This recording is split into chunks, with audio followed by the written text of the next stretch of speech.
चलिए तो सेशन करते हैं स्टार्ट। आपने थंबनेल और टाइटल दोनों अच्छे से देख ली होगी कि कोई दिक्कत नहीं होनी चाहिए थंबनेल और टाइटल समझने।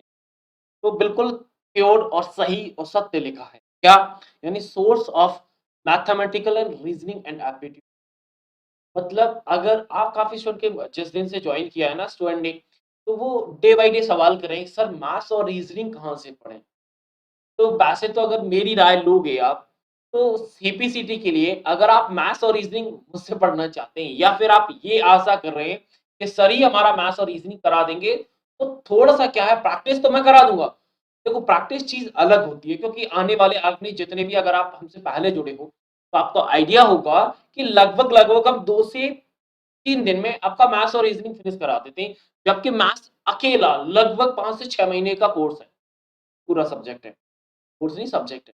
तो उसको हम 2 से 3 दिन में करा रहे हैं। तो क्या रीज़न है? रीज़न ये है कि मैथ्स के कॉन्सेप्ट अगर आपके क्लियर नहीं होंगे पहले से, तो थोड़ा-सा मुश्किल होगा।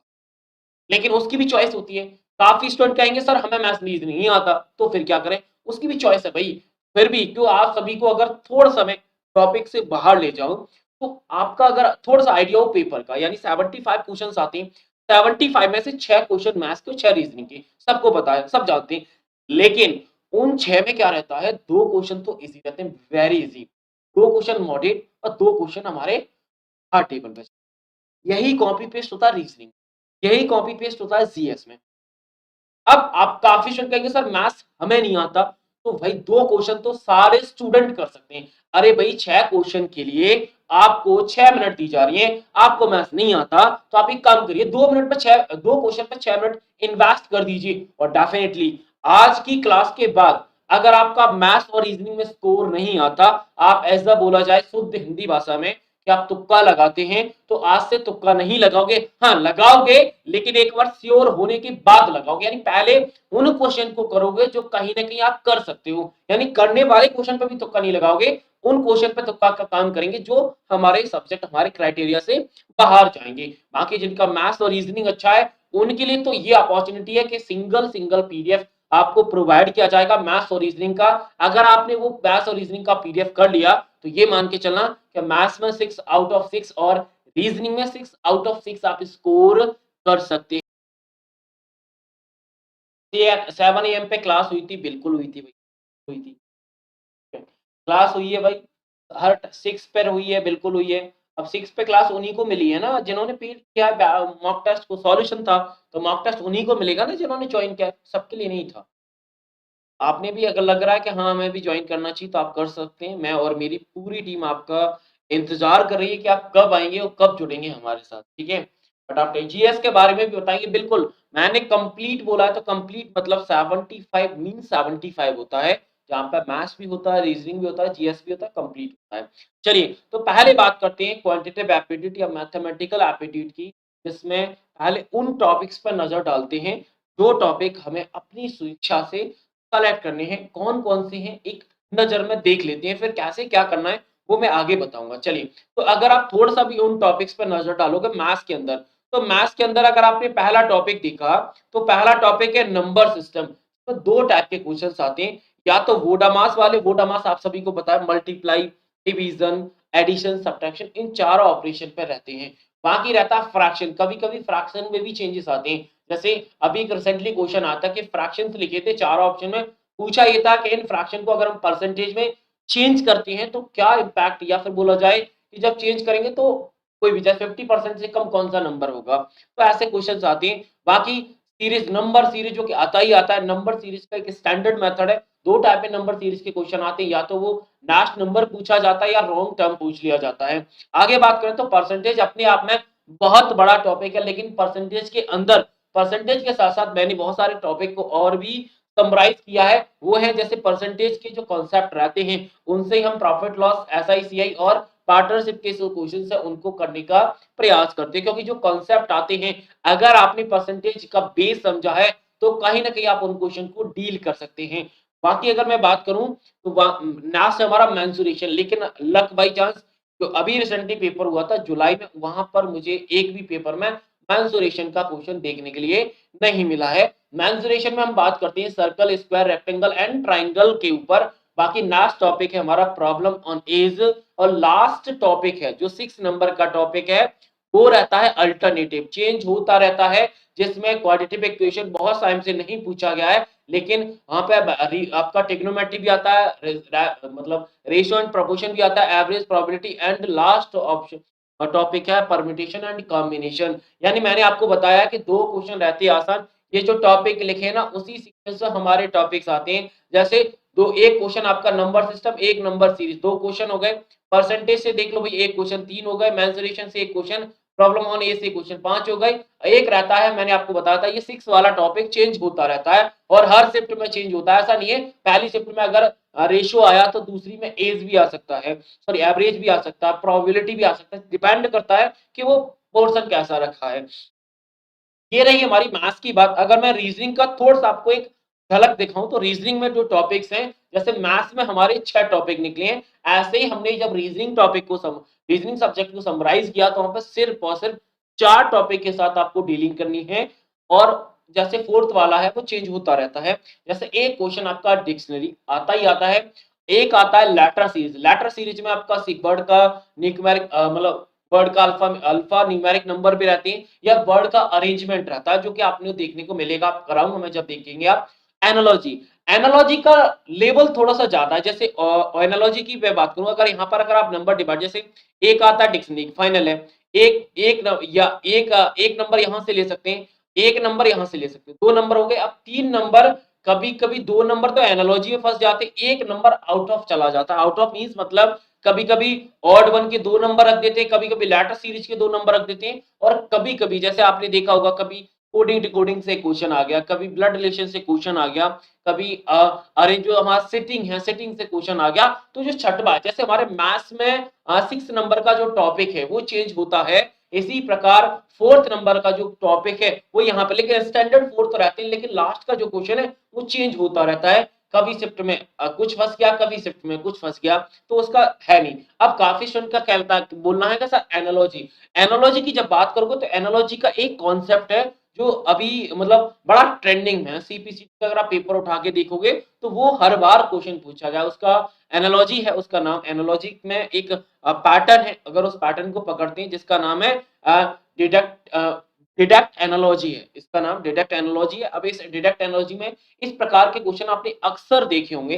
वैसे इसका एक सेपरेट सेशन भी हुआ है, आप YouTube पर डिडक्ट एनालॉजी डालोगे तो आपको मिल जाएगा। पूछा क्या रहता है, जैसे 3 टर्म दिए रहते हैं और तीनों का एक आपस में रिलेशन होता है, उस रिलेशन का सीधे क्वेश्चंस दिया रहता है। बाकी रीजनिंग में जैसे काफी बार आपने एक क्वेश्चन और देखा होगा, जैसे वर्ड देती थी, वर्ड में से क्या रहता है, पूछ लेते हैं कि इस वर्ड में जो लेटर लिखे हुए हैं, लेटर में उतने ही नंबर छोड़े गए हैं जितने आपके अल्फाबेटिकल जो हमारे जो सीरीज है उसमें छोड़े जाते हैं। या काफी बार आपने देखा होगा रिलेशनल का दे देते हैं, जो लॉजी में जाते हैं, एनालॉजी में रिलेशनल वाला देते हैं, जैसे पहले टर्म का दूसरे से रिलेशन है, थर्ड का फोर्थ से क्या होगा। या फिर आप कभी देखा होगा पहले का संबंध दूसरे से बाकी किसका क्या होगा। तो ये मतलब 6 वाला क्वेश्चन है ना, छठवा, तो रीजनिंग और मैथ्स दोनों में रैंडम रहता है, चेंज होता रहता है, ठीक है। तो ये पैटर्न, लेकिन 5 तो आपकी फिक्स रहते हैं, वही टॉपिक्स है, उन्हीं से आते हैं, तो उनको हमें अच्छा करना होगा, उन्हीं के साथ काम करना होगा। ये तीनों की तीनों पीडीएफ मैं आपको प्रोवाइड कराऊंगा। अगर आप हमारे किसी सोशल मीडिया पर हैं, अगर आप इस चैनल को देख रहे हैं तो वीडियो के डिस्क्रिप्शन में लिंक है टेलीग्राम, टेलीग्राम पर ये पीडीएफ तीनों के तीनों अपलोड हो जाएंगे। अब काफी स्टूडेंट का कहना रहता है सर इस क्वेश्चन के आंसर कैसे, सॉल्यूशन कैसे होगा, तो वो सारी चीजें मैं अभी आने वाले कुछ मिनटों में आपके साथ डिस्कस करने वाला हूं। ठीक है, कोई दिक्कत नहीं, अभी कुछ निकला नहीं है, अभी तो मैंने जनरल एक ओवरव्यू दिया है कि कौन सा टॉपिक है जो आपको चेंज करना है, ठीक है। अब वापस आते हैं मैथ्स पर। अभी मैथ्स पर थोड़ा सा डिटेल जाते हैं। मैंने वैसे मॉर्निंग में बता दिया था कि सेशन जो होगा वो थोड़ा सा मेगा सेशन टाइप का होगा, मान लो मिनिमम 2 आवर्स का तो होना ही चाहिए, जब तक आपका लैपटॉप साथ देता है ना मेरा, तब तक हम क्लास लेंगे, जरूर लेंगे। चलिए तो स्टार्ट करते हैं पहले नंबर सिस्टम से। बाकी जो स्टूडेंट अभी लेट आए हैं उनको मैं एक चीज बता दूं कि हमारे मैथ्स की टॉपिक्स हमने निकाले हैं, जिनको मैथ्स नहीं आता है उन्हें 2 टॉपिक अपनी स्वेच्छा से निकालने हैं। आपको जो अच्छा लगता है, सर अब पता कैसे चलेगा कौन सा टॉपिक हम कर सकते हैं कौन सा नहीं कर सकते, तो आने वाले जब क्वेश्चंस के साथ डीलिंग करोगे तब समझ जाओगे। और बाकी 2 क्वेश्चन इजी रहते हैं, इसीलिए मैंने 2 क्वेश्चन को अटेम्प्ट करने का बोला है, क्योंकि 2 आप लोगे, बाकी बचे 4। जब 4 में अगर हम तुक्का भी लगाते हैं तो 4 में 1 सही होने का प्रोबेबिलिटी होता है।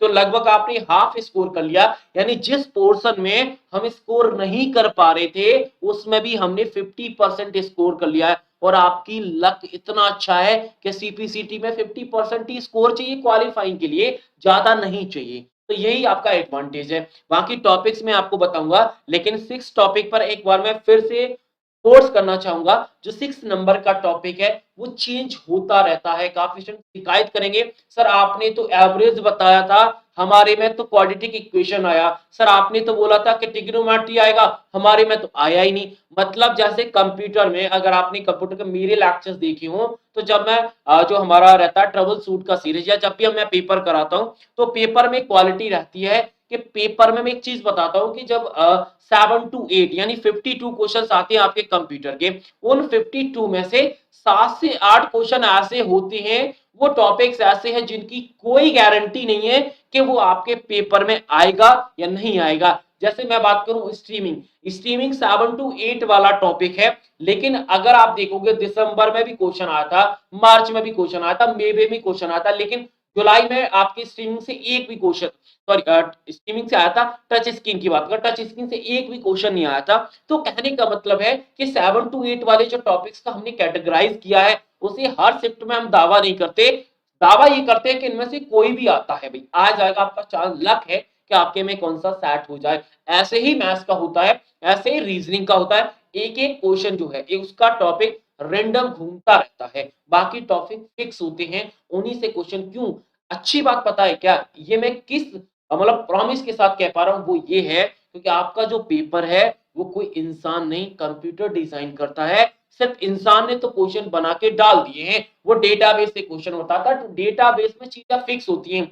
मतलब अगर एक कैटेगरी में नंबर सिस्टम और नंबर सीरीज को रखा है ना, तो उसमें से क्वेश्चन आएंगे, मतलब आएंगे, जरूर आएंगे। कभी नंबर सीरीज का आ जाएगा, कभी नंबर सिस्टम का, लेकिन आएगा जरूर भाई। ठीक है, तो ये कुछ चीजें हैं, ट्रिकी है, स्मार्ट तरीके हैं पेपर को समझने के, उसके पैटर्न को समझने के। आप लोग समझ गए होंगे। मैं चलता हूं आगे बिना बात किए, सीधा आते हैं नंबर सिस्टम। पहला टॉपिक है और पहला ही उसमें कॉन्सेप्ट है जिसमें वोडामास रूल्स और फ्रैक्शन पे काम किया जाता है। अगर मैं नंबर सिस्टम की बात करूं या फिर इसे और सिंप्लीफाई करूं, तो इसका नाम आप दे सकते हो सिंप्लीफिकेशन। सिंप्लीफिकेशन मैथ्स में आपको सबको आते होंगे, इसमें कुछ नहीं करना। अगर आप वोडामास के जो ऑपरेशंस हैं, या फिर जब हम कैलकुलेशन करते हैं, तो 4 ऑपरेशन मेन रूप से ऑपरेट करते हैं, या तो division, multiplication, addition and subtraction. मतलब जोड़ना, घटाना, भाग देना, गुणा करना, ये हम सबको आता है। लेकिन एक्चुअली में क्या है, हम जल्दबाजी में करते हैं, इसीलिए हमसे गलत हो जाता है। लेकिन मैंने आपसे यही बोला था कि आपको मैथ्स नहीं आता, आपको 2 क्वेश्चन करने हैं,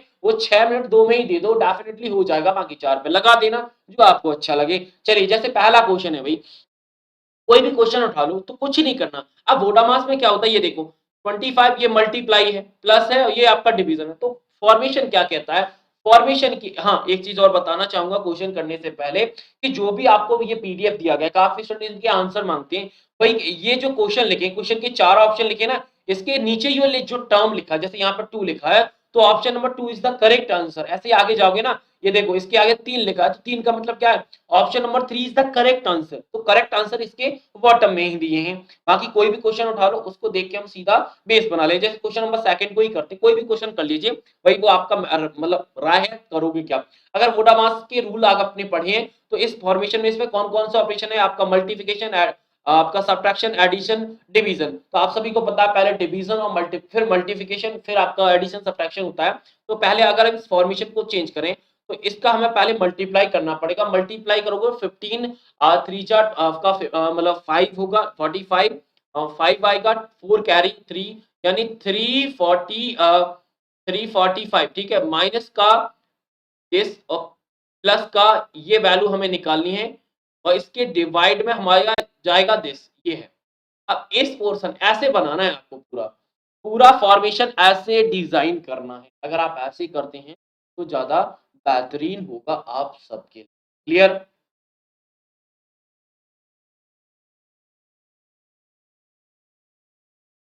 नहीं, जो लोग कमेंट कर रहे हैं ना, उनको हम नहीं देते, वो कमेंट करेंगे मतलब करेंगे।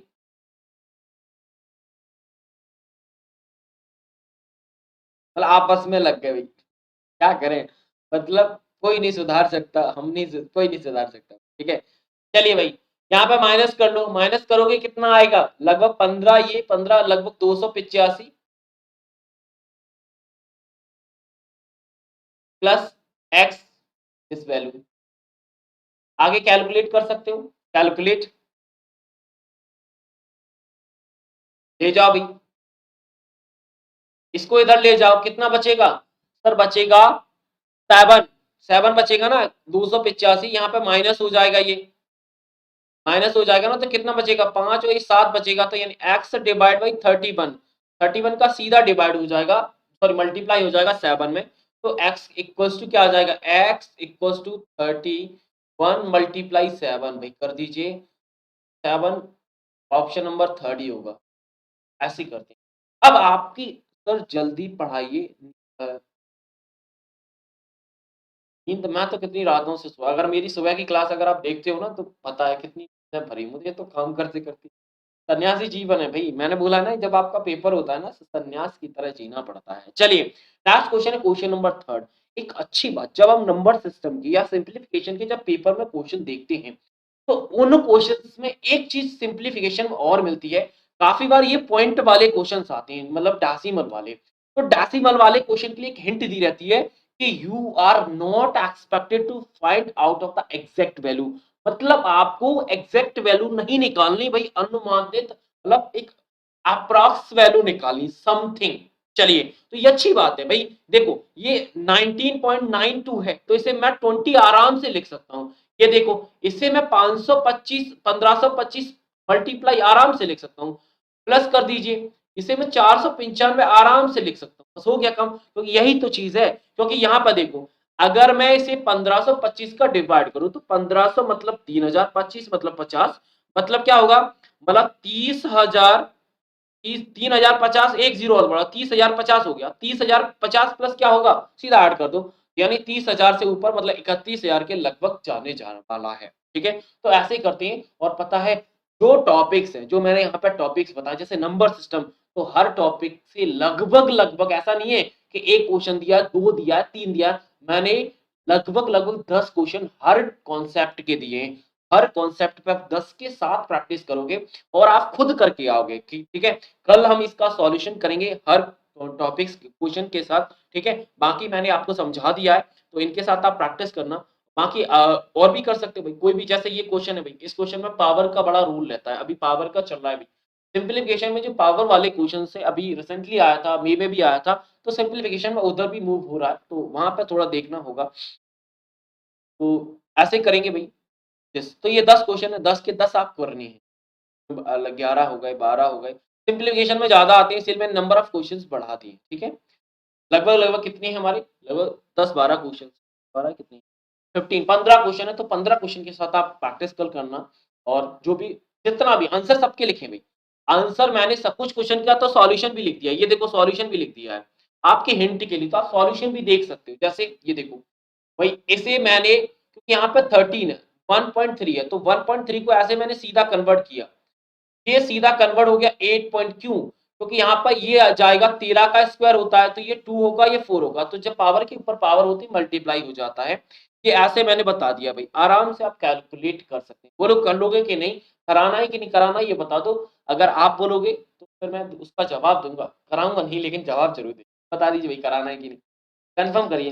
तो समझ में नहीं आया द्वारा बता दीजिए, द्वारा क्या, मल्टीप्लाई डिवीजन नहीं आता क्या, वही चीज बोली जा रही है, और मैंने और कुछ नहीं, एक अप्रोक्स वाला बताया है, अप्रोक्स वाला, और कुछ बताया नहीं है, अप्रोक्स वाला लगभग जैसे ऐसे, ये क्वेश्चन है अप्रोक्स का, लगभग अप्रोक्स का ये था, जैसे ये देखो अप्रोक्स वैल्यू निकाली, सटीक मान नहीं निकालना, तो ये देखो 49.99 है, तो इसे मैं 50 लिख सकता हूँ सर, बिल्कुल लिख सकते हो, ये तो बहुत मतलब ज्यादा अंतर थोड़ी है, 50 की पावर 2 माइनस ये 9 की पावर 2 माइनस 16 की पावर 2, हो जाएगा अभी बहुत आराम से, क्यों, क्योंकि 50 का स्क्वायर क्या होता है, 5 का स्क्वायर 25 होता है, दो जीरो और बढ़ा दो, सर ये 2500 हो गया, माइनस का 9 का 81 होता है, 16 का क्या होगा, 16 का स्क्वायर होता है 256, तो लगभग लगभग 300 माइनस करेंगे, लगभग कितना 300 माइनस करेंगे, तो देख लो भाई 2500, यानी यही आएगा ऑप्शन में, इसके अलावा कुछ आ ही नहीं सकता।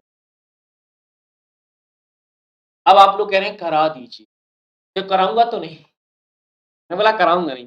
देखो, एक मैंने यूट्यूब पर सेशन लिया है जिसमें आपके नंबर सिस्टम मतलब सिंप्लीफिकेशन और नंबर सीरीज वाला एक पूरा बनाया है मैंने, ठीक है। बाकी आप टेंशन मत लो, सारे क्वेश्चंस का सॉल्यूशन होगा, यानी एक एक क्वेश्चन का सॉल्यूशन कराएंगे हम।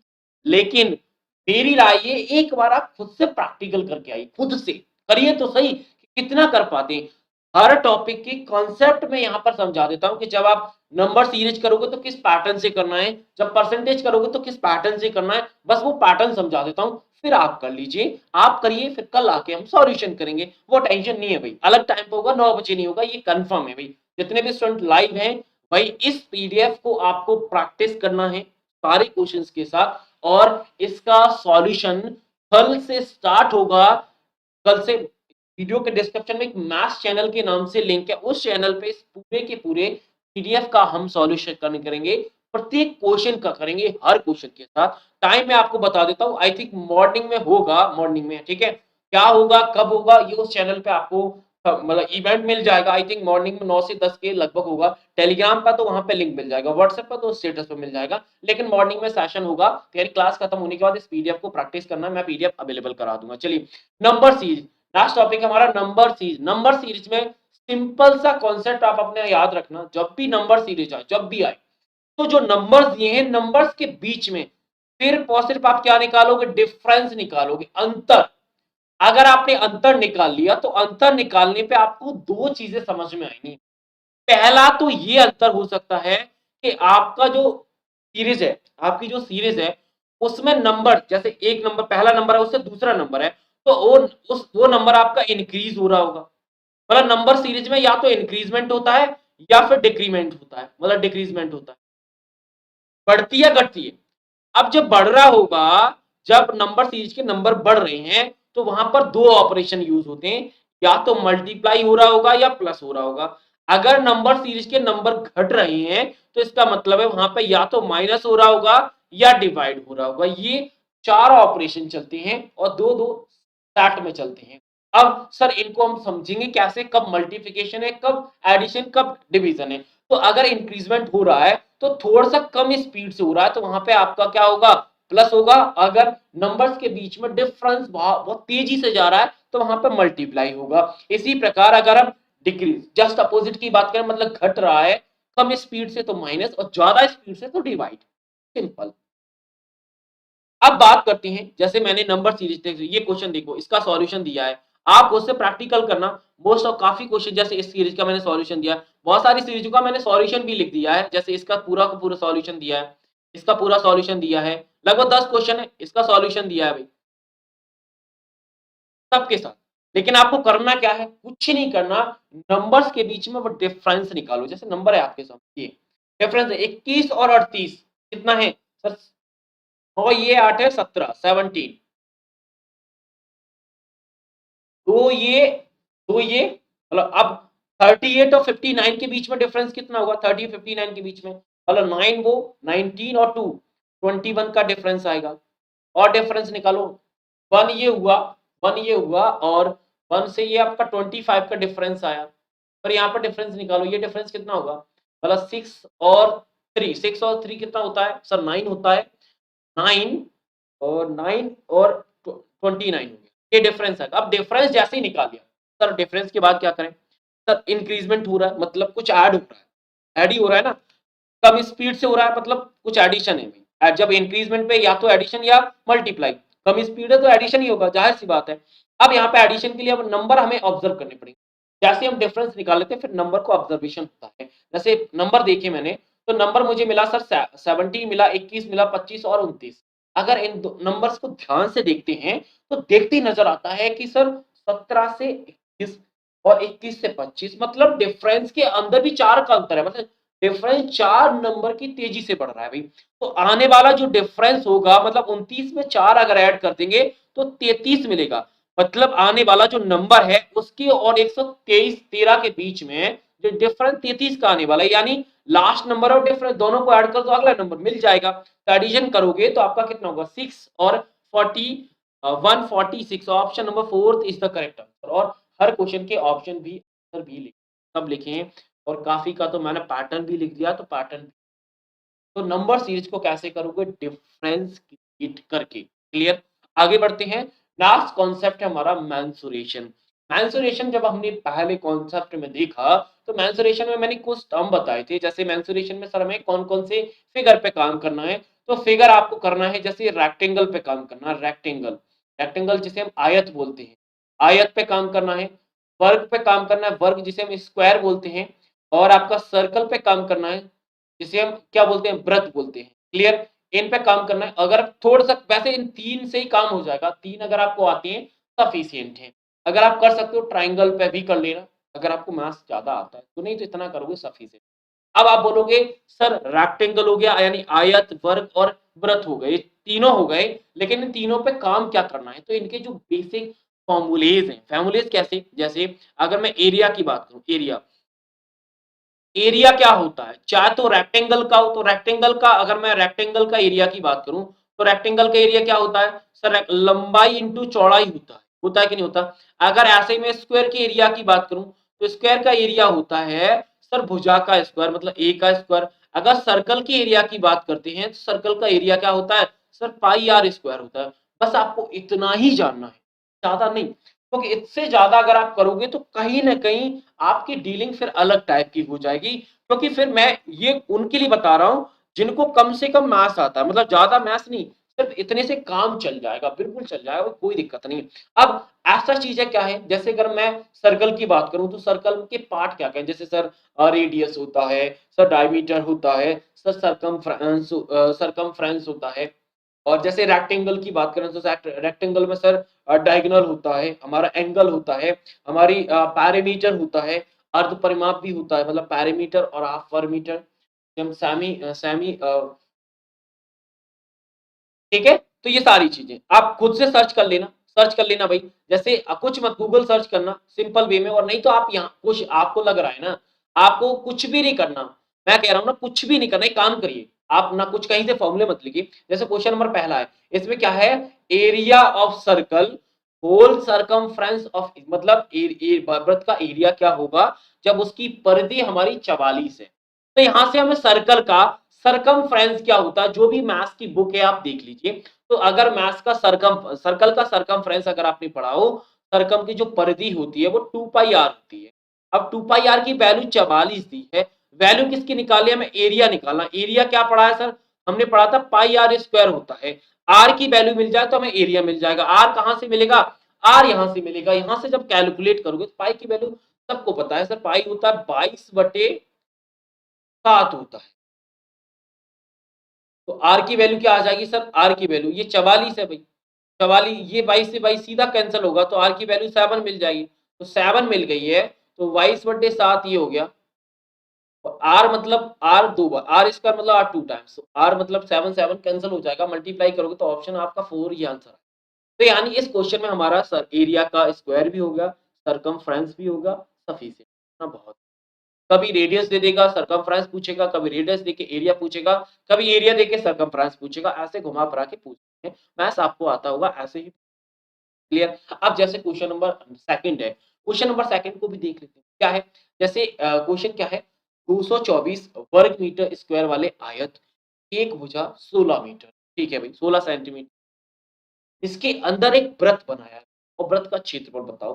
तो मतलब एक रेक्टेंगल, एक आयत है, एक मैंने आयत बनाया, ऐसे आयत बनाया। इस आयत में क्या है? ये सर्कल बना है अंदर, इनसाइड सर्कल, मतलब अंदर सर्कल बना है। इस आयत का दिया क्या है? मतलब इसका एरिया दिया है, इसका एरिया दिया है, इसका एक भुजा दी है, एक भुजा, कोई भी भुजा आप मान लो, जैसे एरिया एक दिया है हमारा 16, 16, जैसे 16 अगर लंबाई है तो आप जैसे एरिया दिया है हमारा, एरिया क्या दिया है? एरिया दिया है 224। एरिया क्या होता है? रेक्टेंगल का लंबाई इंटू चौड़ाई होता है। आपकी 16 दी है, आई थिंक हमें जैसे चौड़ाई निकालनी है, क्योंकि ये 16 लंबाई जैसे अगर मान लेते हैं, हो सकता है 16 वही चौड़ाई भी हो, अगर बड़ी बड़ी आ जाती है। अब यहाँ से जब डिवाइड करोगे तो 16 का डिवाइड दोगे तो कितनी बार जाएगा सर? एक बार गया, 6 4, यानी ये चौड़ाई हमारी 14 आ रही है, तो जाहिर सी बात है चौड़ाई हमारी 14 है, ये 16 है, लंबाई 16। अब पूछा क्या है? ये है कि इसका एरिया। तो अगर आप इस सर्कल को ध्यान से देखते तो यानी ये भी 14 है, ये चौड़ाई 14 है, तो इसका अंदर ये अंदर की लंबाई, ये लंबाई भी 14 होगी, क्योंकि सर्कल का एरिया है तो पाई आर स्क्वायर होता है, और आर की वैल्यू ही चाहिए हमें, और आर की वैल्यू यहां से आएगी। ये 14 है, तो सर्कल में अगर पूरा ऐसे हम डालते हैं अंदर, सबसे बड़ा जो सर्कल के अंदर जो लाइन होती है उसे हम डायमीटर बोलते हैं, और डायमीटर और एरिया में, सॉरी, रेडियस में एक रिलेशन होता है कि वो हमारे डायमीटर का आधा होती है रेडियस हमें। तो जब डायमीटर हमारा मतलब व्यास जिसे बोलते हैं, व्यास हमारा अगर 14 है, 14 है, तो यहाँ से अगर हम रेडियस निकाल सकते हैं तो 7 हो जाएगी। 7 मिल गया तो हमारा हमारा क्या बोलते हैं, एरिया भी आ जाएगा।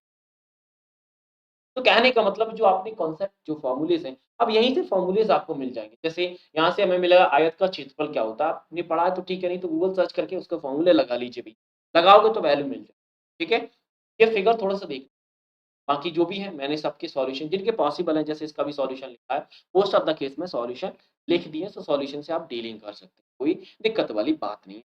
आगे जाते हैं, लास्ट हमारा परसेंटेज पे अगर आप जाएँ तो परसेंटेज के कभी-कभी क्या होता है, परसेंटेज के जो क्वेश्चन्स आते हैं उनका फॉर्मेशन एज़ अ सिम्प्लिफिकेशन में भी चला जाता है। अगर आपने देखा हो, मैंने इसमें रखे हैं, आप स्टार्टिंग में सेम नंबर जो नंबर सिस्टम वहाँ पे जाओगे ना, तो काफ़ी क्वेश्चन मैंने परसेंटेज के वहाँ पे रखे हैं। कभी-कभी परसेंटेज नंबर फॉर्म में भी चला जाता है, कभी क्वेश्चन फॉर्म में भी आ जाता है, और परसेंटेज के जितने भी क्वेश्चन्स हैं, मोस्ट ऑफ द केस में आपकी जो परसेंटेज का फैक्ट होता है, फैक्ट क्या है? एक बेसिक सा फैक्ट है, जैसे कोई भी नंबर है, उसका वो नंबर अपने आप में क्या होता है, 100% होता है, सबको पता है। अगर किसी नंबर का मुझे 10% निकालना है, तो वन जो नंबर है, जो भी नंबर है उसमें 10 का डिवाइड, अगर मुझे 1% की वैल्यू निकालनी है, तो 1% की वैल्यू का मतलब है उस नंबर में 100 का डिवाइड। अगर आपने किसी नंबर का 1%, 10% निकालना सीख लिया, तो उससे होगा क्या कि अगर कोई ऑड और इवन, जैसे ऑड वाले नंबर पूछ लिए, सपोज दैट जैसे किसी नंबर का 13% क्या होगा, तो अगर आपके पास 1 की वैल्यू है तो 13 का मल्टीप्लाई करके सीधा 13% आ जाएगा। अगर पूछ लिया कि किसी नंबर का 40% क्या होगा, तो अगर आपके पास 10% होगा तो 40 बना सकते हो 4 का मल्टीप्लाई करके। ऐसे अगर 10% की वैल्यू है और पूछ लिया कि 65% की वैल्यू क्या है, तो आपको पता है कि 65, यानी अगर 10 पता है तो आधा करके मैं सीधा 5 निकाल सकता हूँ, क्योंकि 10% की वैल्यू अगर उसका आधा कर देंगे तो 5% आ जाएगा। तो ऐसे क्वेश्चंस परसेंटेज का मोस्ट ऑफ द केस में आप जो जो आपने मेथड पढ़े हैं उसके हिसाब से करके, या जो भी आपको लगे, लेकिन आप इस हिसाब से थोड़ा तोड़ोगे ना कि 10%, 1%, तो वहां से ज्यादा आसान होगी। चलिए, तो एक क्वेश्चन मैं करा देता हूँ, बाकी क्वेश्चन आपको करने कैसे करने हैं। और पर जब परसेंटेज की बात आए तो परसेंटेज में प्रॉफिट, डिस्काउंट और सिंपल इंटरेस्ट, कंपाउंड इंटरेस्ट इसी में रखें। सिंपल इंटरेस्ट का एक सिंपल सा फॉर्मूला, कंपाउंड का भी बेस फॉर्मूला है, ऐसे ही प्रॉफिट का है, ऐसे ही लॉस का। क्लियर? चलिए, पहले मैं पहला क्वेश्चन कराता हूँ। जैसे एक कक्षा है जिसमें 60 छात्र हैं, 60 हैं, ठीक है? इसमें 15% लड़कियां, 15%। अब अगर 60 है, 60 मतलब अपने आप में 100% है, ये 100% है, तो इसका मैं 10% निकालूंगा, मैंने अभी बताया था, ठीक। 10% निकालने के लिए किसी नंबर का, उस नंबर में 10 का डिवाइड दे दो, तो 10% की वैल्यू क्या आ गई, 6 आ गई। और 1% की वैल्यू निकालने के लिए मुझे क्या करना पड़ता, सर उस नंबर में 100 का डिवाइड दे दो, मतलब 100 का डिवाइड देंगे तो 0.6 आ जाएगा। तो 0.6 तो नंबर हमें जरूरत ही नहीं है, 10% से काम चल जाएगा। क्यों? क्योंकि 15% पूछा, 15 मतलब 10 का और आधा चाहिए, मतलब 10 चाहिए और आधा। जब 10% की वैल्यू 6 है तो 5% की वैल्यू क्या होगी, सर कितनी होगी, सर होगी 3। यानी 15% गर्ल्स है, मतलब गर्ल्स की वैल्यू हमारी कितनी निकल आई, गर्ल्स हमारी 9 है। आगे प्रत्येक क्या है, यानी प्रत्येक लड़की की जो मासिक फीस है वो 250 रुपीज है। इसी प्रकार लड़के की फीस, लड़की की जो लड़कियों की फीस है, लड़कों की फीस, लड़की की फीस से 34% अधिक है। अब पूछा है कि उस में उतनी कुल कितनी मंथली फीस, चलिए भाई कोई दिक्कत नहीं। मतलब अगर मैंने यहाँ पे गर्ल्स की वैल्यू निकाली, अब देखो निकालना क्या है, गर्ल्स की वैल्यू हमारी 9 मिल गई है, तो इसका मतलब बॉयज की वैल्यू क्या होगी, 51 होगी। गर्ल्स की मासिक फीस है 250, ठीक है। अब बॉयज की जो फीस है ना, गर्ल्स बॉयज गर्ल्स की जो फीस का, गर्ल्स की फीस से, गर्ल्स की फीस है उसका 2 मतलब 34%, इसका 34% अधिक है।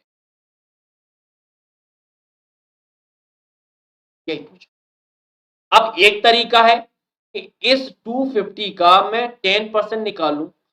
जैसे 10% क्या होता है, मैं अगर शॉर्ट वे में आपको बताऊं जैसे कैसे निकालूं मैं इस, एक तरीका तो ये था आप ऐसे निकाल लीजिए, ऐसे कैलकुलेट कर लीजिए, आपकी वैल्यू मिल जाएगी।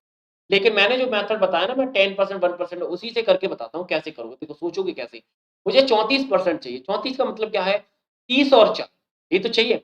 मतलब 1 की निकालो 10% की निकालो, मेरा काम चल जाएगा।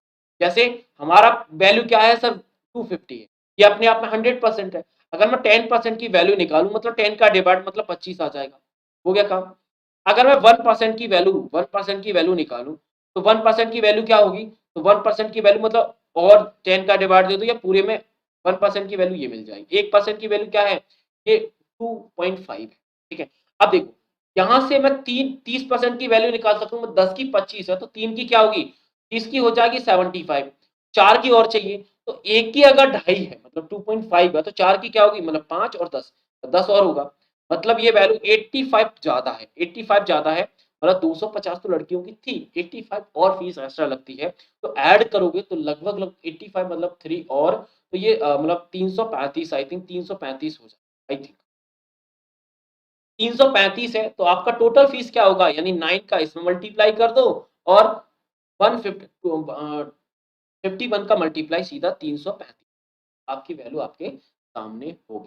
क्लियर, कर सकते हैं, आंसर आपके सामने, मेथड मैंने आपको बता दिया है, दोनों कर सकते हैं। ऐसे ही परसेंटेज के सारे क्वेश्चन, जैसे ये क्वेश्चन है 25% ऑफ मतलब एक संख्या का 26% की, ये सारे परसेंट इतना है मतलब एक संख्या जैसे एक्स है, एक्स का अगर 26% का क्या 7/3 और इसका 25%, वैल्यू क्या है 25% का अगर मैं हटाऊंगा तो यहाँ पे 100 आ जाएगा, इक्वल्स टू ये है। बस बन गया, अब सिंप्लीफिकेशन हो गया, सिंप्लीफिकेशन की तरह हमें इसे कैंसिल करोगे तो 1/4 आ जाएगा और यहाँ से जीरो, ये एक जीरो यहाँ से कैंसिल आ जाएगा। ऐसे आराम से करो, कैलकुलेशन बहुत इजी है, कैलकुलेशन ही सबसे easy करके, ठीक है, प्रॉपर तरीके से समझ गए होंगे, ठीक है, कर सकते हैं ना, कोई दिक्कत कोई परेशानी नहीं होनी चाहिए। चलो आगे चलें, लास्ट में आगे जाते हैं, काफी क्वेश्चन का मैंने सॉल्यूशन कर रखा है। अब आते हैं प्रॉफिट एंड लॉस पर। मैं एक चीज आपको बता, प्रॉफिट लॉस की, तो जैसे मेन कॉन्सेप्ट प्रॉफिट लॉस का जो फॉर्मूला है वो आपको समझना है। जैसे सपोज दैट कोई चीज़ है, जैसे कोई चीज़ आपने कॉस्ट कॉस्ट प्राइस होती है, कोई चीज़ आपने जैसे 100 रुपए में खरीदी और आपने उसे लगभग लगभग आपने 120 रुपए में बेची। अब पूछा ये जा रहा है कितने परसेंट का प्रॉफिट हुआ, तो मोस्ट ऑफ द केस में आपने 100 रुपए में खरीदी थी, 120 में बेच दी, इसका मतलब क्या है 20 रुपए का प्रॉफिट हुआ, 20 रुपए का हुआ, परसेंटेज में नहीं हुआ। बस परसेंटेज निकालना आपको आना। अब अगर परसेंटेज में हमेशा स्टूडेंट को कंफ्यूजन रहता है कि परसेंटेज हम निकालेंगे तो बेस क्या होगा, बेस, तो आपने ये 20 रुपए किस पे कमाया, आपने कॉस्ट प्राइस पे कमाया ना। इसी प्रकार प्रॉफिट या लॉस परसेंटेज जो भी होता है ना, जो भी होता है वो आपकी कॉस्ट प्राइस, और जो भी हमें प्रॉफिट या लॉस हुआ है वो आता है, जो भी हमें लॉस, जैसे प्रॉफिट हुआ तो प्रॉफिट इन, आपको ये पूरी के पूरे प्रॉफिट एंड लॉस, ठीक है। और सारे क्वेश्चंस हो जाते हैं, प्रॉफिट लॉस के ज्यादा क्वेश्चन नहीं आते, कभी कभी एक आध क्वेश्चन आ जाता है। अब प्रॉब्लम ऑन एज की बात करें, प्रॉब्लम ऑन एज पर बेसिक रूप से अगर आप देखोगे ना, सबसे मेन रहता है उनका जो रेशो दिया रहता है ना, उस रेशो को गैस करके इक्वेशन डिजाइन करना, क्योंकि अगर एक बार आपको इक्वेशन डिजाइन करना आ गया तो आप सारे क्वेश्चंस कर, सारे, जैसे जैसे ये है, अनुभा है उसकी माँ का रेशो है 1:2, तो अनुभा का, अगर मैंने अनुभा ए और माँ का मैंने लिया 1x और 2x की वैल्यू क्या दिया है, 6 वर्ष बाद, मतलब 6 वर्ष मतलब दोनों की 6 प्लस होगी, का रेशियो हो जाता है 11:20, मतलब इनका रेशियो हो जाता है 11:20। बस ये क्वेश्चन आपको बनानी होती है, प्रॉब्लम ऑन एज के सारे क्वेश्चन, बस ये क्वेश्चन अगर आपको बनाना आ गई, ये मान के चलना सारे क्वेश्चन। अब वो चाहे 9 वर्ष के पहले पूछ ले, 9 वर्ष के बाद पूछ ले, वो डिपेंड नहीं करता, क्योंकि हम दोनों की एज निकाल चुके हैं। जैसे आगे आप सॉल्व करना चाहो तो कर सकते हो। ये कितना हो जाएगा, ये लगभग हो जाएगा 20x हो जाएगा प्लस 120 हो जाएगा। इसी प्रकार ये 22x हो जाएगा, ये हमारा 66 हो जाएगा। यहाँ से कैलकुलेट करोगे तो ये लगभग 2x मिल जाएगा और इसे माइनस करोगे तो वैसे तो 60 मिलना चाहिए, 4 और मतलब 6 का मतलब आपका लगभग ये मिलना चाहिए। यहाँ से x की वैल्यू ये मिल जाएगी दिस 27x की वैल्यू मिल गई है, मतलब अनवा की एज जो आएगी वो 27 आएगी और उसकी मदर की एज आएगी उसकी डबल लगभग ये है। 9 वर्ष के पहले तो 9 वर्ष के पहले मतलब 9 वर्ष का माइनस 9 वर्ष माइनस करोगे तो अनवा हो जाएगा 18 एज हो जाएगी और इसका लगभग हो जाएगा 45। इनका रेशियो निकालो 9 से दोनों कट जाएंगे 9 से ये पूरा रेशियो आ गया आपका कितना ये और 4। तो मतलब मेन है इस इक्वेशन को सॉल्व करना। अगर इक्वेशन आपकी सॉल्व हो जाती है सारे क्वेश्चन। रेशियो की बात करें तो जैसे हमने रेशियो में कभी-कभी क्या होता है रेशियो में 2 टाइप के क्वेश्चन देख लिए जाते हैं या तो एज वाले क्वेश्चन ही यहाँ पे रख दिए जाते हैं। मैंने अभी आपको बताया रेशियो वाले ही था या फिर कभी-कभी पार्टनरशिप वाले क्वेश्चन पार्टनरशिप का अभी रिसेंटली जैसे ये पार्टनरशिप का क्वेश्चन इसको मैंने सॉल्यूशन आपका प्रेजेंट कर बाकी अभी रिसेंटली एक क्वेश्चन आया था रिसेंटली आई थिंक क्वेश्चन आया रिसेंटली मेरा क्वेश्चन ये क्वेश्चन आया है रेशियो है 3 स्टूडेंट हैं 3 नहीं ये तो परसेंटेज वाला है परसेंटेज को बाद में देखिए ये क्वेश्चन रेशियो वाला है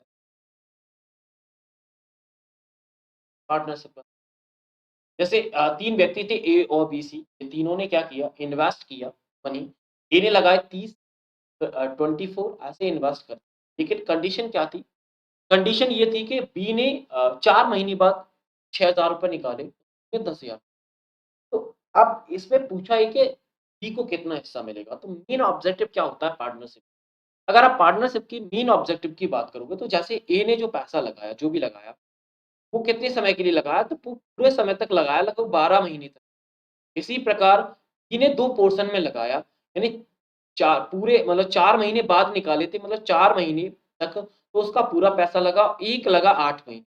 इसने 2 पार्ट में पैसा लगाया और सी ने भी लगाया 2 पार्ट में। इसने भी 4 महीने के लिए पूरा लगाया और 8 महीने के लिए 10,000 रुपए माइनस ऐसे हम रेशियो निकालते जाते हैं तो उनके सारे वैल्यूज़ काउंट होते हैं। कि मेन कॉन्सेप्ट होता है अब आप कैलकुलेट कर सकते हैं। तो जो वैल्यूज़ लगाई सीधा मल्टीप्लाई कर दो, मल्टीप्लाई करने पे आ जाएगा। जैसे ए ने कितने लगाया था 3000 में लगाया था 3000 सॉरी 30,000 ये 30,000 का रेशियो होगा। अब बी ने लगाया 4 महीने के लिए जो पैसा था, बी के पास कितना मनी था? लगभग हमारा मतलब कितना लगभग नहीं पूरा ही था। मतलब हो सकता है काफ़ी स्टूडेंट के माइंड पे जा रहा होगा। चलिए कोई दिक्कत नहीं, आप एक काम करना इसे करके आना, है ना? मैं कल करा दूँगा। क्वाड्रेटिक इक्वेशन और ये 6 वाले टॉपिक्स मतलब 6 वाले जो कभी-कभी रैंडमली चेंज हो मतलब कभी क्वाड्रेटिक इक्वेशन आ जाए, कभी ट्रिग्नोमेट्री आ जाए, आते हैं ज़रूर, कोई भी आ जाए। क्वाड्रेटिक इक्वेशन बहुत समय से देखा नहीं गया। हाँ, टाइम एंड डिस्टेंस वाला ज़रूर देखा गया है। इसका एक ही स्टैंडर्ड फ़ॉर्मूला होता है S equals to D up मतलब speed equals to distance upon time चाहे तो आपका टाइम एंड डिस्टेंस का फ़ॉर्मूला आ जाए और हाँ, काफ़ी स्टूडेंट टाइम एंड वर्क का भी आ जाता है, वो इसी 6 वाले क्वेश्चन में आता है। मतलब 6 क्वेश्चन का अपना कोई क्राइटेरिया नहीं, कभी भी चेंज हो सकता है। ये टाइम एंड स्पीड वाले सारे के सारे क्वेश्चन हो जाएँगे। सॉल्यूशन भी लिखा है, आप जाके चेक कर सकते हैं।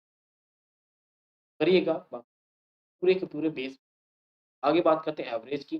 तो एवरेज का एक ही फ़ॉर्मूला होता है, ये आपके एवरेज के सारे क्वेश्चन एवरेज इक्वल्स टू होता है number sorry sum of total number divide by number ये सारे एवरेज के क्वेश्चन जितने भी क्वेश्चन एवरेज की सीपीसीटी के बेस पे मैं उसकी बात नहीं कर रहा कि आप किसी और के उठा लो सर इसको करके बताओ उनकी बात नहीं कर रहा अब रहा 6 नंबर का क्वेश्चन 6 नंबर में जैसे ये क्वेश्चन है परम्यूटेशन कॉम्बिनेशन 6 नंबर में एक बार आप चेक करना जैसे ये क्वेश्चन है मैंने इस क्वेश्चन का प्रॉपर सॉल्यूशन और ट्रिग्नोमेट्री का भी यहाँ पर भी है, सबका है। तो एक बार 6 क्वेश्चन को तो जैसे पहले मैं 6 क्वेश्चन को इसीलिए नहीं करा रहा, क्योंकि काफ़ी स्टूडेंट ऐसे भी हैं, जो सिर्फ़ ये चाहते हैं सर हमें सेलेक्टेड दे जाओ, बाद में आप कर लेना। इसीलिए मैंने 6 पार्ट का जो टॉपिक्स हैं, चाहे वो क्वाड्रेटिक क्वेश्चन हो, आपका मतलब पार्टनरशिप वाला हो, इन क्वेश्चन को इसीलिए छोड़ के रखा है। आप करके आओगे सारे कल मुझे कराने ही कराने, तो उसकी बात नहीं, मैं सारे कराऊँगा, बट आपको पीडीएफ के साथ एक बार डीलिंग करिए। डीलिंग पे जो परेशानी आती है, वो के साथ हम करें। 6 पर अलग सेपरेट सेशन होगा, तो 6 नंबर की मतलब जो 6वें नंबर का चलिए रही बात हमारी मैथ्स की, अब चलते हैं रीजनिंग। तो जैसे हम रीजनिंग में जाते हैं, रीजनिंग में मेन रूप से 4 कॉन्सेप्ट देखते हैं, 4। इन 4 पर ही काम करते हैं, बाकी इसमें भी 6 नंबर का रैंडमली चेंज होता रहता है। चलिए पहले कॉन्सेप्ट की बात करते हैं, डिक्शनरी। ये फिक्स रहता है, आता है, हाँ, किसी-किसी चैप्टर में नहीं आता, लेकिन आएगा तो इससे रिलेटेड ईज़ी क्वेश्चन आएगा। जैसे डिक्शनरी में होता क्या है, जब अगर आपने वैसे आज आप अगर आपने लगभग 2010-8 के समथिंग अगर आपने स्कूलिंग की थी, तो वहाँ पर कोई भी अगर हमें मतलब मीनिंग जो हमारा मतलब क्या बोले, हाँ, मीनिंग ही बोल सकते हैं। मीनिंग देखते तो हम डिक्शनरी की हेल्प लेते हैं, तो वहाँ पर नंबर अगर आपने कभी मतलब उसकी मीनिंग कभी देखी, तो लेटर का एक सीक्वेंसिंग रहता है, मतलब जो हमारे ए टू ज़ेड का जो सीक्वेंस रहता है ना, वही सीक्वेंस वहाँ हमें फॉलो करना होता है। जैसे पहले फर्स्ट कैरेक्टर के साथ जाते हैं, जब यहाँ पर कोई भी सीक्वेंस पूछा कि चारों में से थर्ड पे कौन-सा आएगा, फर्स्ट पे कौन-सा आएगा, वो मैटर नहीं करता, पहले हम नंबर सीक्वेंस निकाल लेते हैं। जैसे पहला लेटर देखा तो हमने डी है, तो डी है तो डी सब में मिलेगा, ना तो डी को हम पहले आगे-पीछे नहीं कर सकते। आगे सेकंड पोज़ीशन पे जाते हैं तो हमें सब में आई मिल रहा है, तो आई को आगे-पीछे नहीं कर सकते। फिर आगे गए तो हमें डी मिला, डी के बाद हमें सी मिला, सी के बाद फिर सी मिला, फिर ए मिला। तो इसका मतलब है ए वाला पहले मिलेगा डिक्शनरी में, फिर सी वाले मिलेंगे, सी के बाद डी मिलेगा। तो ये बात सही, सी वाले मिलेंगे तो फर्स्ट के बाद आएँगे दूसरा, तीसरा, फोर्थ नंबर पे हमारा डी वाला पहुँच जाएगा। अब जिनकी पोज़ीशन डिफाइन हो गई है, उनके साथ अब डीलिंग नहीं करेंगे, बाकी जो बचे जिनका कैरेक्टर सेम है, उनके अगले कैरेक्टर पे मूव करेंगे। तो अगले कैरेक्टर पे जाओगे, यहाँ पे हमें टी मिला, इसमें भी टी मिला, यहाँ पे यू मिला, यहाँ पे आई मिला, तो आई वाला पहले मिलेगा, यू वाला बाद में मिलेगा। अब आपका चाहे थर्ड वाला पूछ ले, चाहे फोर्थ वाला पूछ ले, वो मैटर नहीं करेगा कि किस पोज़ीशन का पूछ रहे हैं। ऐसे करना, एक और क्वेश्चन कराता हूँ, जैसे ये क्वेश्चन, पहला कैरेक्टर क्या है सर, आर है, आर देख लीजिए भाई, आर देखोगे ना तो आर में हमें आइडेंटिफाई नहीं हो रहा है। दूसरा कैरेक्टर हमने देखा तो यहाँ पे आई मिला, यहाँ पे ई, यहाँ पे ई, यहाँ पे ई, तो आई ई ई के बाद मिलेगा, यानी सबसे लास्ट का टर्म तो ये मिलना है, कंफर्म है, फोर्थ नंबर पर तो ये। अब इसको छोड़ दीजिए, अब बचे 3, 3 हमारी रेस में आगे जाएँगे, तो 3 को आगे ले जाओ, फिर आगे मिला एम मिला, उसके बाद क्या मिला, एम मिला, एम के बाद यहाँ पर टी मिला, टी के बाद हमें वी मिला। अब यहाँ पे पोज़ीशन डिफाइन, एम आता है पहले, एम के बाद टी, फिर टी पहले आएगा, एम पहले आएगा तो पहली पोज़ीशन पे ये मिलेगा, दूसरी पे हमें ये मिलेगा और तीसरी पे हमें ये मिलेगा। अब चाहे कोई भी पूछे, वो आपका मैटर करेगा कि आपको कौन-सा है। तो आई थिंक वाला डिक्शनरी वाला ये 10 क्वेश्चन दिए, 10 को साथ प्रैक्टिस करना और कंफर्म हो जाएगा, बहुत आसान सा है। बाकी लैटर की बात करें तो लैटर में कभी-कभी क्या होता है कि लैटर में एक रिलेशन पूछ लेते हैं जो कि कोडिंग डिकोडिंग में काम करता है। बाकी एक सीक्वेंस दे देते हैं, एक अरेंजमेंट दे देते हैं, उसमें से कुछ मतलब रिलेशन फाइंड आउट करने के लिए बोलते हैं कि ऐसे रिलेशन वाले कितने टर्म हैं या इस रिलेशन का कौन-सा टर्म हमें मिलेगा। ऐसे कुछ क्वेश्चन्स आते हैं। अगर हम देखें लेटर में, जैसे ये नंबर है, तो यहाँ पे अगर आप देखोगे जैसे डी सॉरी जीडी, इस सीक्वेंस से बने हैं सारे ये लेटर, इस सीक्वेंस से बने हैं। तो आप देखोगे जीडीआर, जीडी अगर आप देखोगे, जी के बाद हमने डी मिला, डी के बाद हमें यहाँ पे आर मिला। ऐसे जाओ, बी बी के बाद एम मिला, तो मतलब बी के बाद एम मिला, ये मिला। ठीक है भाई, समझ में आ रहा है। लास्ट का पी मिला है, तो लास्ट का फिर 5 आएगा, लास्ट का क्यू आएगा, लास्ट का क्यू सब में है, बदकिस्मती ये ऑप्शन में नहीं है, तो ये ऑप्शन हटा दो। ऐसे पहले ये डी हो जाएगा, फिर एम होगा, एम से स्टार्ट होगा, तो एम से स्टार्ट होने वाला कौन सा, ये वाला नहीं है। आंसर ऑप्शन नंबर ये होगा। ठीक है? तो ऐसे सीक्वेंस निकालने को मिल जाते हैं। तो ऐसे ही फॉर्मेट के सारे क्वेश्चंस अरेंजमेंट वाले मैंने सारे क्वेश्चन दे रखे हैं। ठीक है? और बाकी कुछ क्वेश्चंस ऐसे आते हैं जो आपके अल्फाबेटिक ऑर्डर पे काम करते हैं। जैसे ये श्रृंखला है, ये श्रृंखला में क्या है कि मतलब इन जो आपके लेटर लिखे हुए उन लेटर के बीच में जितने लेटर स्किप किए गए हैं वो कॉन्सेंट मतलब हो जाए कॉन्सेंट है, मतलब स्थिर है, मतलब चेंजेस नहीं हो रहा है। 2 का आ रहा है तो सब में 2 का ही डिफरेंस हो रहा है। तो इनको निकालने का तरीका है कि जो अल्फाबेटिकल हमारे ऑर्डर होते हैं, उनके नंबर टाइप कर दो। जैसे आपका सीक्वेंस क्या है, आप मत निकालिए। जैसे आपका 90 ये है, एस है, पी है, एम है, ए है और जी। इनके नंबर लिख दो। 19 एस आता है 19, ये आता है 16, ये आता है 13, ये आता है 10, ये आता है 7। अगर इनके नंबर अगर आप देखो डिफरेंस, यहाँ पर डिफरेंस 3 का मतलब 3 का नंबर का डिफरेंस मतलब 2 लेटर हुए। यहाँ पे भी 3, यहाँ पे भी 3, यहाँ पे भी। तो 3 आपको मतलब नियम का पालन करता है, तो नियम का पालन पहला ही कर रहा है जिसमें सारे नंबर्स का जो गैपिंग है वो 3 का है, मतलब 2 नंबर छोड़े गए हैं बीच। अगर आप जैसे दूसरा ऑप्शन देखते हैं, आप बोलो सर दूसरा ऑप्शन कैसे, आपने बोला कि नहीं होगा, या नंबर लिख लो ना, तो नंबर लिखते ही आपको पता चल जाएगा भाई। मैंने जो नंबर लिखे जैसे यहाँ 19 आता है, ये कितना आता है 16 पर, ये कितना आता है 14, ये कितना आता है 12, ये 10। आप देखो इसमें कितना डिफरेंस है 3 का, इसमें कितना है 2 का, इसमें कितना है 2 का, इसमें कितना है 2 का। यहाँ पे देखो पहले में 2 3 का मिला, फिर 2 का मिला, तो सीक्वेंस बिगड़ गया ना। तो ये चीज़ है। काफ़ी बार क्या होता है अगर आप ऐसे नंबर लिख लेते हो, ये कोडिंग डिकोडिंग की सबसे अच्छी ट्रिक है। अगर आपने रीज़निंग पे थोड़ा-सा काम किया हो, नहीं किया है तो कर लीजिए। अगर आप आगे कोई जॉब पाना चाहते, क्वालीफाई करना चाहते हो तो जितना मैं सॉल्यूशन कराऊँगा आपके मॉक टेस्ट में, उन क्वेश्चन को देख के चले जाना, उन्हीं से काम हो जाएगा। उससे ज़्यादा आपको एक्स्ट्रा कुछ नहीं करना। अब लास्ट और सबसे इम्पोर्टेंट और सबसे कठिन और सबसे टफ, सबसे कन्फ्यूज़िंग टॉपिक है, जिसका नाम है एनालॉजी। क्योंकि एनालॉजी का कोई क्राइटेरिया नहीं है, कभी आपके मतलब साइंस से क्वेश्चन आ जाए, कभी आपके मतलब बोला जाए कि जियोग्राफी से क्वेश्चन आ जाए, कभी पर्यावरण से आ जाए, कभी आपकी हिस्ट्री से आ जाए, मतलब उसका कोई क्राइटेरिया नहीं, कभी साइंस से आ जाए, कभी फिजिक्स से, कभी बायोलॉजी, मतलब कहीं पे भी टर्म घुस जाता है। तो एनालॉजी, अगर आप एनालॉजी की क्वेश्चन करना चाहते हो, तो अगर आपकी नॉलेज, आपका जो मतलब बोला जाए कि नॉलेज एरिया है, वो डिफरेंट डिफरेंट सेक्टर में है ना, तो ये टॉपिक आपके लिए काफ़ी आसान है भई। अब ये देख लो पहला क्वेश्चन ही आपका किससे है? ये साइंस से है भई। तो जिसने साइंस ही नहीं पढ़ी, वो कैसे पता लगा पाएगा कि श्वास नली से होता है? तो नहीं है भई। एनालॉजी वाला टॉपिक उनके बस की है जिनको नॉलेज है। लेकिन अब काफ़ी लोग ये बोलेंगे कि सर अब हम कैसे पता करें कि हम एनालॉजी की कर सकते हैं कि नहीं कर सकते? तो उसके लिए ये एनालॉजी के जितने भी मैंने क्वेश्चन दिए हैं, ठीक है? इन सारे क्वेश्चन को आप प्रैक्टिकल करें। अब जैसे क्वेश्चन नंबर 2 है भई। अब क्वेश्चन नंबर 2 आपका मैथ का आ गया। जैसे पार्ट का संबंध होल से है, उसी प्रकार आर्क का संबंध किससे? आर्क मतलब क्या होता है? वृत्ताखंड। अब देखो पार्ट होता है संपूर्ण और वृत्ताखंड होता है वृत्त में। अब जिसने मैथ्स के टर्म के साथ रिलेशन नहीं देखा, तो उनके साथ देखा। तो ऐसे मैंने बोला है कि ये अब जैसे ये है भई, जैसे सूअर का संबंध फ़ैरो से है तो कुत्ते का संबंध, अब बोलो ये किस फ़ील्ड में है भई? तो एनालॉजी का कोई फ़ील्ड नहीं है भई, किसी में भी रख सकते हैं। यही 6 वाला क्वेश्चन है, 6 जो हार्ड वाले क्वेश्चन है ना 5 वाला, तो इसी फ़ील्ड में आ जाता है। अब आपके फ़ील्ड जैसे आपका साइंस अच्छा सपोज़ दैट, तो अगर साइंस का आ गया तो आपके लिए आसान, ऐसा लगता है पूरा फॉर्मेशन। और मिनिमम 2 क्वेश्चन तो एनालॉजी के आते ही आते हैं। चाहे तो वो ऑड ऑन वन में भी आ जाए, ज़रूरी थोड़ी नंबर में आ जाए, डिपेंड करता है कि पोज़ीशन क्या है उसी आधार पे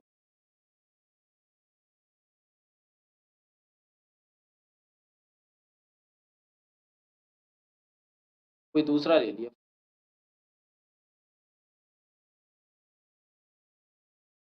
अब बात करते हैं नेक्स्ट टॉपिक जिसका नाम है odd one. Odd one out में क्या है, एक कॉन्सेप्ट याद रखना। 4 ऑप्शन होती है, कितने? 4 होते हैं। 4 ऑप्शन में 2 कैटेगरी बनती है। कितनी कैटेगरी बनेंगी? 2 बनेंगी। एक कैटेगरी में आपके 3 मिलेंगे, 3 ऑप्शन एक कैटेगरी में आएंगे, एक कैटेगरी में सिंगल रह जाएगा। तो सिंगल रह जाएगा वही बताना होगा मोस्ट ऑफ द केस में। तो ये काफ़ी बार नंबर पे काफ़ी बार मतलब जैसे एनालॉजी चलता है ना, वैसे ही ऑड वन आउट चलता है। कभी हिंदी में आ जाए, कभी कभी कंप्यूटर में आ जाए। कंप्यूटर में तो वैसे नहीं आता, पेपर है कंप्यूटर का सेपरेट अलग से। तो कंप्यूटर का नई टर्म नहीं घुसाते, लेकिन काफ़ी बार और पेपर होते हैं ना, उनमें कंप्यूटर के टर्म रख देते हैं इस ऑर्डर वन आउट। ये सारे टर्म ऑड वन आउट में कोई भी टर्म उठा लीजिए जिसमें 3 तो एक कैटेगरी में जाएँगे और 3 जाएँगे। यहाँ पर भी आपका जो टॉपिक है, जो नॉलेज है, वो मैटर करेगा कि आपको अब चलते हैं, जो हमारा एक्स्ट्रा कॉन्सेप्ट होते हैं, जो 6 वाला जिसकी मैं बात कर रहा हूँ बार-बार, ये 6 वाला जो चेंज होता ही रहता है। अब ये देखो, ये अरेंजमेंट का 6 वाला क्वेश्चन, अरेंजमेंट के 2 क्वेश्चन। अब ये देखो, ये रिलेशन का क्वेश्चन है, तो हमने रिलेशन अभी पढ़ा, अब हमने नंबर्स के साथ जो हमने एनालॉजी वाला पढ़ा, उसमें क्या रहता है, पहले टर्म का संबंध आपको दूसरे से दे दिया, दूसरे का आपको मतलब सॉरी थर्ड का फोर्थ से निकालना, रिलेशन आपके सामने रिप्रेजेंट रहता है, उसी आधार पे निकालना। अब जिसकी मैं बात कर रहा था कि उसका सेपरेट पीडीएफ है, जिसका नाम डिटेक्टिव एनालॉजी है। उसका क्वेश्चन 3 वर्ड दे देते हैं, 3 वर्ड आपको, जैसे ये दिया भई, जैसे दिल्ली है, आगरा है, मथुरा। अब इन तीनों का आपस में रिलेशन है, वो रिलेशन ऑप्शन में दिया होगा। वो तीनों एक कैप मतलब हमारे कंट्री के कैपिटल हैं, मतलब हमारे टेम्प जो हमारी क्या बोलते हैं शहर में उत्तम जो मंदिर हैं वो हैं, और अब धार्मिक पृष्ठभूमि है। लास्ट ऑप्शन है, ये तीनों के तीनों शहर हमारे bank of a, river Yamuna, मतलब जो हमारी नदी यमुना के, तो ये रिलेशन है भई। दिल्ली में भी यमुना है, आगरा, मथुरा, तीनों में तीनों मथुराओं से हमारी यमुना गुजर, ऐसे कुछ रिलेशन। ये हर प्रकार के सवाल दिए हैं और ये भी आ रहा है काफ़ी बार।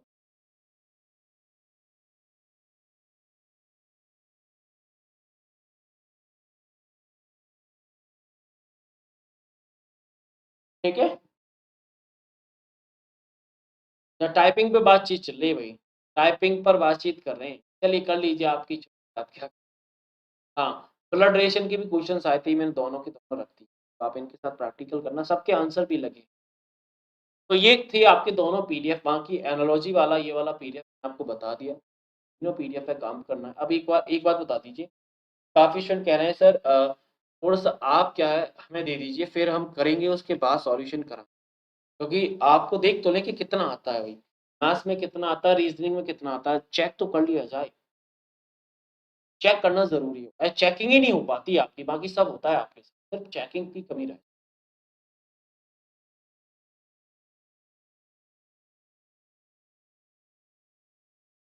इसकी पीडीएफ मॉक टेस्ट में मिल जाएगी भई, बिल्कुल मिल जाएगी। मॉक टेस्ट में मिल जाएगी, टेलीग्राम पर है, टेलीग्राम पर मिल जाएगी। जिस भी सोशल मीडिया पर आप मेरे साथ अवेलेबल हैं, वहाँ पर आपको ये पीडीएफ तीनों के तीनों मिल जाएगी, ठीक है? टास्क ये है कि कल हम काम करेंगे मैथमेटिकल यानी जो हमारे मैथ्स वाली पीडीएफ है उसके साथ। तो करना क्या है, स्टार्टिंग में आपको जो टॉपिक अच्छे लगे, मैंने बोला है ना कि अगर आपको मैथ्स आता है तो सारे टॉपिक्स के साथ जितना प्रैक्टिस कर सकते हो विदिन 2 से 3 दिन में मैथ्स को खत्म कर लेंगे। तो इसी हिसाब से आप वही टारगेट लेना, कम से कम एक अब 10-10 क्वेश्चन है हर में, 10-10 सब में है तो लगभग 6 हैं, तो 60 के लगभग 100 क्वेश्चन हाईएस्ट होंगे आपके मैथ्स में। इसी प्रकार रीजनिंग में भी लगभग 60 से 70 क्वेश्चन होंगे। तो आप आराम से एक-एक दिन में लगा सकते हो। पूरा दिन दे दो ना मैथ्स और रीजनिंग की। कम से कम एक दिन में मैथ्स अगर हो सकता है तो ज़्यादा बेहतर है कि डेली आपको प्रैक्टिस करने से। अगर आपको लग रहा है कि नहीं मैं थोड़ा-थोड़ा करके लगाएँगे, तो आप टेंशन क्यों ले रहे हो भई? हर दिन आपको मॉक टेस्ट मिलेगा, वहाँ पर रैंडमली प्रैक्टिस हो जाएगी तो घबराने की ज़रूरत है नहीं। इसीलिए अब मेरी राय ये है कि आपका जो समय अभी से 7 बजे मैं क्लास इसीलिए कल नहीं ले रहा हूँ, क्यों? क्योंकि 10 बजे आपके इस पीडीएफ का हम सॉल्यूशन करेंगे, तो आप इस पीडीएफ पे काम करिए। अब काफ़ी स्टूडेंट कह रहे हैं सर मॉक टेस्ट चाहिए। अरे भाई मॉक टेस्ट तो मैं दूँगा, लेकिन मैथ्स तो अच्छा कर लो, जिनका मैथ्स में स्कोर नहीं आ रहा वो क्या करें? सबसे बड़ी बात ये है ना कि मॉक टेस्ट में स्कोर आएगा कैसे? देखो, हमारे साथ जितने भी स्टूडेंट जुड़े हैं, भले ही आपका मैथ्स अच्छा है, आपको मैथ आता है, लेकिन हम ये मान के चलते हैं कि ना तो आपने मैथ्स पढ़ा है, ना रीजनिंग पढ़ी, ना कंप्यूटर पढ़ा है। तो हम सारे टॉपिक्स को आपको एक ओवरव्यू दे भी रहे हैं, उनका प्रैक्टिस भी करा रहे हैं, फिर उनके आधार पे क्वेश्चन दे रहे हैं। तो मतलब हम अपनी तरफ से कोई चांस नहीं ले रहे, क्योंकि हमारे साथ वो एवरेज स्टूडेंट भी हैं, मीडियम वाले भी हैं, लोअर वाले भी हैं और जो हाईएस्ट स्कोरर हैं वो भी हैं, तो सबको साथ लेके चलना है, ठीक है? तो वही मैं प्रयास करता हूँ हमेशा कि आपको ऐसा दिया जाए कि कम से कम काफ़ी स्टूडेंट मॉक टेस्ट से जुड़े। भई अगर आपको लगता है कि मॉक टेस्ट आपको कल मिलेगा, मैंने इसीलिए मॉक टेस्ट आज नहीं दिया, रीज़न था क्योंकि मॉक टेस्ट आज दे देता तो ना तो कोई मैथ्स करता, ना रीज़निंग करता। लेकिन एक बार मैथ्स और रीज़निंग के साथ जितने क्वेश्चन कर सकते हो ना, वो क्वेश्चन आप करो, बाकी नहीं बनती है तो मॉर्निंग में उन क्वेश्चन को कमेंट बॉक्स में लिखते जाना, आपके सॉल्यूशन आपको रिप्रेजेंट होते जाएँगे। चाहे रीज़निंग हो, चाहे मैथ्स, और रीज़निंग तो छोटा 1 दिन में ही हो जाएगा और क्योंकि एनालॉजी का कोई मतलब समुद्र मानो, जितनी प्रैक्टिस कर लो उतना बेहतर है और जितना आपने पढ़ रखा है उतना बेहतर है। अभी से आप पढ़ के जाओगे कि एनालॉजी कंप्लीट कर लो तो पॉसिबिलिटी कम है। हाँ, अगर पैटर्न सीख जाते हो तो फिर कोई भी टर्म आए आप आराम से कर सकते हो। तो मेरी राय ये है कि आप मैथ्स का जो पीडीएफ मैं अभी अपलोड करूँगा उसके साथ काम करना स्टार्ट कर दीजिए। यही टास्क है, लगभग आपके पास 12 घंटे का समय है, जिसमें 6 से 7 घंटे आपको सोना है। बाकी आप देख लीजिए कि आप कितना समय इस पीडीएफ पे दे सकते हैं। लेकिन मेरी राय ये है कि कम से कम 2 से 3 2 टॉपिक्स तो आपको मिनिमम करने हैं, क्योंकि वो 2 टॉपिक जो आप अपनी स्वेच्छा से, आप अपने अनुसार चुनेंगे। लेकिन स्टार्टिंग से सुनना नहीं, चुनना तो ज़्यादा बेहतर होगा।